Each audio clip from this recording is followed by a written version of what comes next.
welcome to the channel. I am BitBoy. Today, guys, I want to talk about what happened while I've been away. As you guys know, I've been on a little bit of a trip with Cassie and her kids, and you know, I leave America for a few days and look at what happens. It's absolutely amazing. You know, the thing is, guys, is there's a lot I can say, a lot I can't say. But this is a developing situation, and I want to talk about first what we've seen with crypto, what we're seeing with Bitcoin, and then we're going to go into talking, of course, about you know, what happened, because there are a lot of theories out there, and we're going to break those down. Was it staged? That's a question a lot of people are asking, and that's a question that I've asked, and I know the answer to. And I'm going to tell you guys that at the end of this video. But as far as Bitcoin goes, you guys know last week, you know, I did say that something big was coming. And it certainly was not this Donald Trump plot.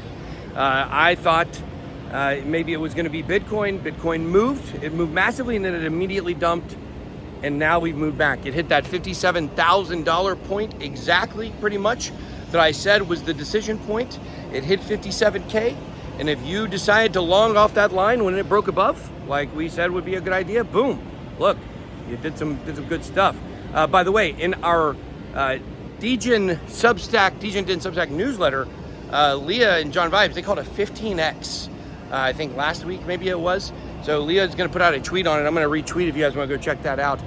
Now, we're actually not taking more signups for that right now, because what we're going to do is we're going to actually move that into the NWF newsletter as a crypto paywall. Our NWF newsletter is always going to be free, telling you about the stuff that's going on in the world. So make sure to sign up for that. We got a link down below in the description. So, and also don't forget to jump in the Discord. I was answering questions all morning. So make sure to jump in there. But here's the thing, guys. Bitcoin did hit that $57,000 mark, and it did go up. And now we're at like 62, 63K. Look, here's the thing. You have to understand, events do not move markets. Markets cause events in a lot of ways, right? Now, you do have some black swans here or there. You maybe have some kind of, you know, natural disaster, or, you know, maybe like an actual accident happens somewhere, which is very rare, to kill someone. You got a lot of those different situations that happen. And then you have wars. You know, wars are very bad, traumatic things, and wars, they actually affect markets greatly, sometimes positively, sometimes negatively. And here we have to discuss how this assassination plot, it affected the markets, it looks to be favorably, and why? Well, very clearly, okay? Let's talk about why, okay? And as I begin to talk about why, and the price of Bitcoin is continuing to move up, you know, keep that in context, guys.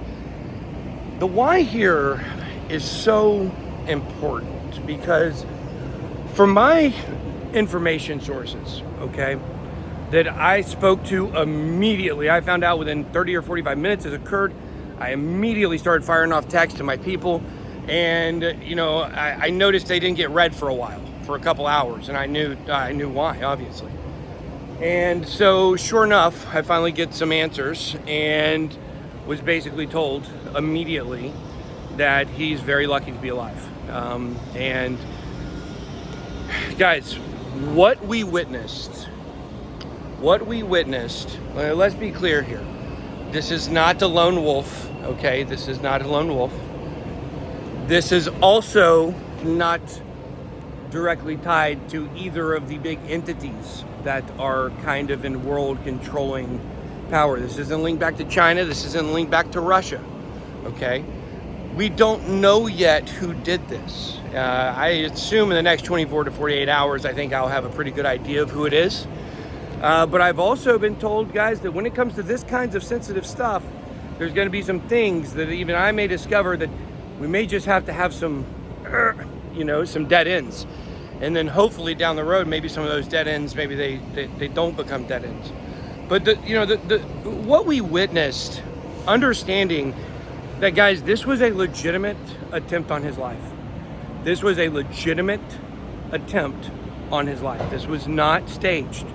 And you have to understand, when knowing all the things that I know and all the things that you guys know after watching this channel for a while, and looking at the situation, I've taught you to ask questions. And the first question that popped in my mind after it grazed his ear was, oh God, was that staged? But it didn't make sense for it to be staged, because Biden has already lost. I've already told you that.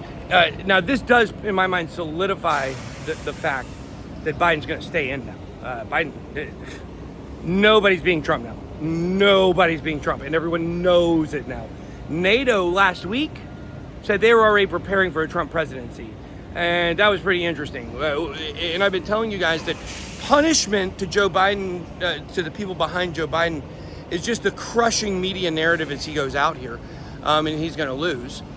This is not some kind of thing where somebody from the inside needed to do this to make Trump look like a hero. No.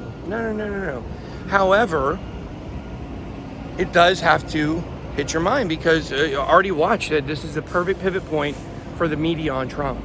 The media now, perfect. Now look, maybe they didn't manufacture this one, but they're definitely going to use this crisis here, and they're going to take this point to be able to pivot against Trump and not be so hateful, and to tone down the rhetoric a little bit for Trump. And that's a reward. That's not punishing Trump. That's allowing him to be able to not get crushed by the media, which was the plan in the last election, to make sure he lost. And then who knows what actually happened. I have my own opinions, but it's neither here nor there, because the actual person in charge is not that important. Remember, guys, who is important? The people way, way, way above your pay grades. What do they care about? Public sentiment. And now, when you understand that and you look at what just happened with public sentiment, you have to ask the question, was it a setup? Was it staged? And like I said, I've been told the answer to that question is absolutely not. This was absolutely real. This was a this was a future-changing event. Could you guys imagine what would have happened in the United States of America if Donald Trump were to have gotten shot and killed? Can you imagine it? What would have happened? Total chaos, civil war. It might be a continuation, who knows, of maybe the same rogue group, maybe it's a different rogue group. And when I say rogue group, these are people you know. Some people involved in this surely are people that you would know. Just like people involved in the last rogue group, Gary Gensler, that's the only name I've got for sure. Joe Biden was the figurehead, but he certainly was he really was the puppet, and there were people behind him. So I think that going forward with this situation, I think that, we need to watch the narratives that come out of it. One of the narratives that I've been told is going to come out of it is anti-women and the anti-women in the Secret Service, because it really does look kind of like Saturday Night Live, like some of the pictures and memes and stuff from it. In videos, it looks really, really, really bad. I don't know if it was that. Look, I'm just not going to make a judgment call on it. What I am going to say is this here, women in the Secret Service and women in high, kind of male-dominated, like military or law enforcement positions, whatever. Are they fit for this? That's going to be a big question. And I'm not asking the question. I'm just telling you what they're going to say, okay? And what is going to happen is the Republicans are going to go after something Cheadle, I think was her name. She was like the head of the Secret Service at some point when really pushed hiring women. And she's going to become a big focus of this, and they're going to really kind of like talk about how regulation or the rules or whatever needs to be changed.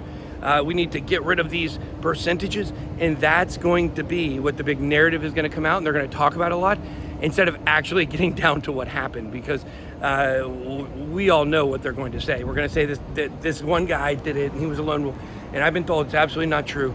But going forward, we got to be careful how we talk about this stuff. I don't know if you guys saw on my council video, we're going to call it the Council of Four. In my Council of Four video, I said 3 letters, the one that comes after B, and then F, and then R, and they've tagged the video. They put a warning on it. So because of that, I'm trying to be careful about what I say. So now that one, we're calling the Council of Four. I think that's what we're calling it until we get a better name. But guys, make sure to check out the videos. Make sure to hit the like button. Bye-bye out.